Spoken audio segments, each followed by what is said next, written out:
In today's video, I'm going to teach you how to work with vector smart objects in Photoshop and Illustrator. This can be particularly handy for graphic designers who often move between the two applications, leveraging the strengths of both to create stunning visual elements.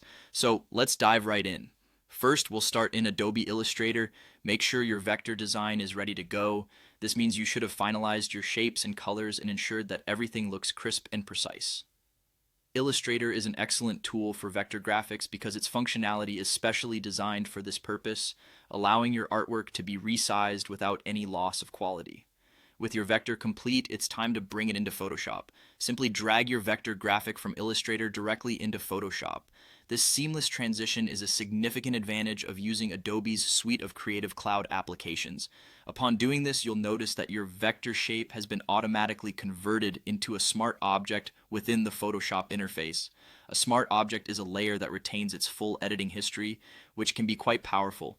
It enables you to make non-destructive edits, meaning you can apply transformations and effects without permanently altering the original file. This capability is vital when you wish to keep your options open or plan to revert changes easily.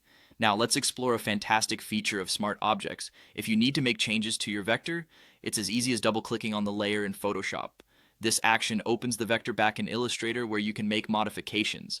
This interconnectedness ensures that any edits you make within Illustrator will automatically update in Photoshop once you save and return to the application. It creates an efficient, fluid workflow that's key to designing in a dynamic environment where changes often occur.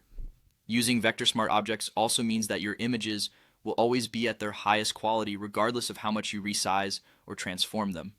This contrasts with raster graphics, which can become pixelated upon scaling. Therefore, by maintaining your design's integrity through smart objects, you ensure a professional end result. Additionally, keep in mind that when the vector is updated in Illustrator and saved, the changes will instantly reflect in Photoshop due to this smart object functionality. Whether you're enhancing color schemes, altering shapes, or adjusting compositions, this system reduces the chance of errors and enables quicker turnarounds since you don't need to repeat the exporting or importing process for each tweak. In summary, by effectively using vector smart objects, you're maximizing the capabilities of both Photoshop and Illustrator, ensuring that your design process is both flexible and efficient. Take advantage of this technique to refine your workflows and create stunning projects with ease. That's it for today's tutorial, and I hope you found these instructions both informative and helpful.